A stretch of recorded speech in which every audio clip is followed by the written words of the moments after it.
যিদিনা গছে আমাক কাপোৰ পিন্ধাবলৈ শিকাইছিল, চৰাই আকাশত উৰিবলৈ শিকাইছিল, সেইদিনলৈ সমগ্ৰ বিশ্বই প্ৰকৃতিক দ্ৰাগ হিচাপে ব্যৱহাৰ কৰাৰ ফলত জলবায়ু পৰিৱৰ্তন হৈছে। COVID-19 বাপেক মৰিলেও চুব নোৱাৰে, মাক মৰিলেও চুব নোৱাৰে।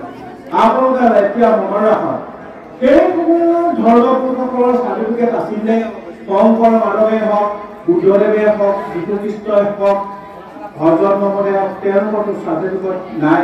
তেওঁলোকে মানুহ সম্পদ গঢ়িবলৈ জ্ঞানৰ যিটো বিকাশ আছিল, সেইকাৰণে সমগ্ৰ বিশ্ব এতিয়া তেওঁলোকৰ আদৰ্শ হয়। কিন্তু এতিয়া সায়েন্স আৰু টেকনলজি এতিয়া সাহিত্যক চেৰ পেলাই ওপৰলৈ গুচি গৈ পৃথিৱীৰ ভাৰসাম্য হেৰাই গ'ল। বাপেক মৰিলেও চুব নোৱাৰে, মাক মৰিলেও চুব নোৱাৰে। সেয়া আমাৰ দুৰ্যোগৰ সমস্যা আহি গৈছে। সেয়া আপোনালোকসকলক প্ৰাক্তন ছাত্ৰ ছাত্ৰীসকলৰ কৰ্তব্য আছে।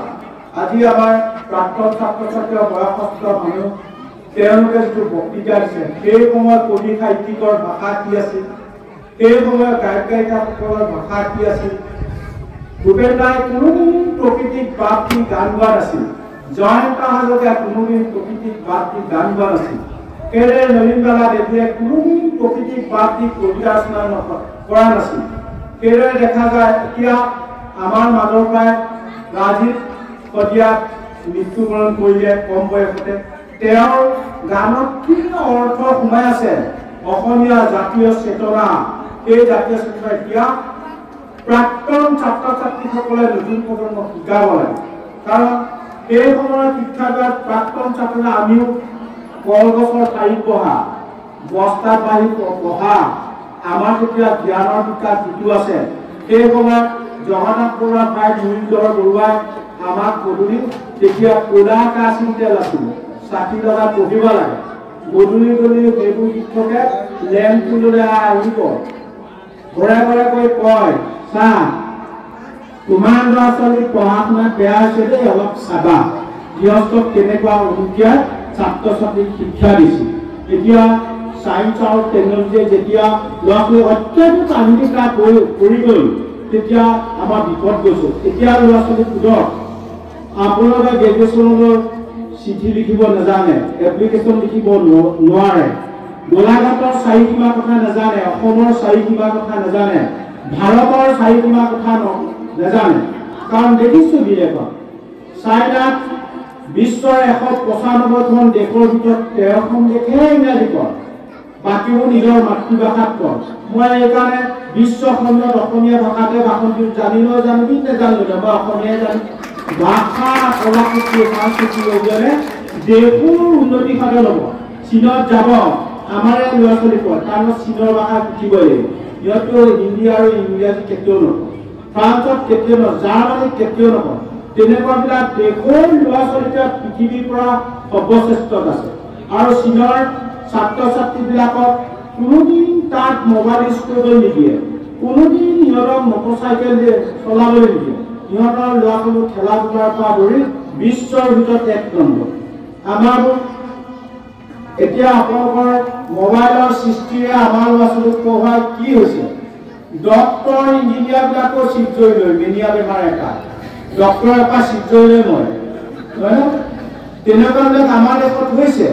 আজি দেখিছোঁ আমাৰ যোৱাকটা 4 গাঁৱত কি হৈছে, তাত মাকজনী মৰি গেলি পচি চেপেটা লাগি গ'ল, পিতেকটা লণ্ডনত থাকে।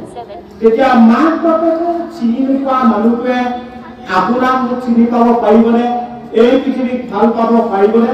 আৰু ভাৰতবৰ্ষৰ প্ৰতিটো ৰাজ্য চুকে কোণে গাঁৱে ভূঞে মই গৈ দেখিছোঁ যে বৃদ্ধাশ্ৰমবিলাকত সম্ভ্ৰান্ত পৰিয়ালৰ মাক বাপেকে আছে, গাঁৱৰ মাক বাপেকবিলাক থকা নাই।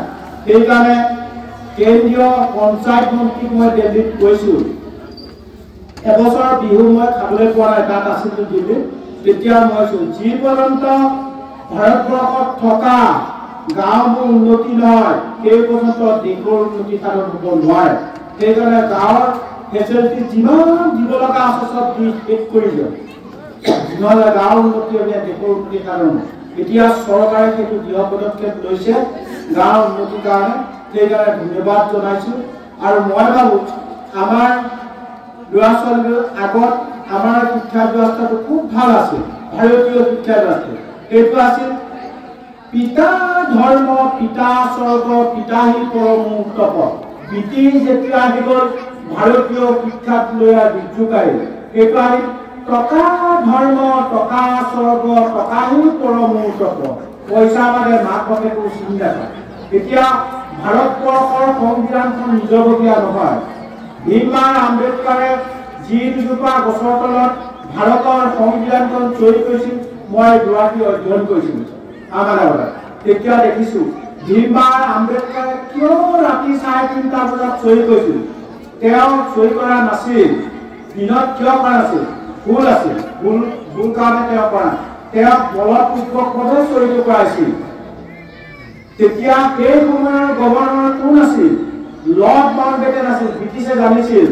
ভাৰতীয় মানুহবোৰ বহুত টেলেণ্টেড ইহঁতৰ ব্ৰেইন নকলে ইহঁতৰ বিপৰ্য হ'ব সেইকাৰণে ইজৰাইলৰ পৰা এটুকুৰা কানাডাৰ পৰা এটুকুৰা চুৰ কৰি আনি বিশ্বৰ এটাতকৈ গণতান্ত্ৰিক দেশৰ সংবিধানখন ডাঙৰ বুলি ঘোষণা কৰি ভাৰতক স্বাধীন দিলে আপোনাৰ ডিঙিটো যদি কাটি দিয়ে সাক্ষী প্ৰমাণ নহ'লে কটাটো পাইছে আপুনি মৰি দিয়ে আমি যে এংলো ইণ্ডিয়া আমাৰ ব্ৰিটিছৰ তেজ অকণ থাকি গ'ল আমাৰ গাড়ী ষ্টেণ্ডটো ক'ত থাকে সদায় ৰাইটত থাকে যিবোৰ দেশ ভাৰততকৈ পিছত স্বাধীন হ'ল China Taiwan German Japan France সিহঁতৰ লেফ্টত থাকে আৰু কোনোদিন সিহঁতে ইংৰাজী হিন্দী নকয় সিহঁতৰ দেশ সেইকাৰণে দণ্ড সেইকাৰণে আশা ৰাখিছোঁ এই কাজিৰঙা বৰগছত হাইকোৰ্ট চুপ্ৰিমৰ বৈঠক হৈছিল তেতিয়া তেওঁলোকক কৈছিল এই আইনখন সম্পূৰ্ণ কৰা নিজবগীয়া বিশ্বৰ ভিতৰত গণতান্ত্ৰিক দেশৰ সংবিধানখন ডাঙৰ হ'লেও এৰাধাৰাৰ মাজত নিজবগীয়া এতিয়া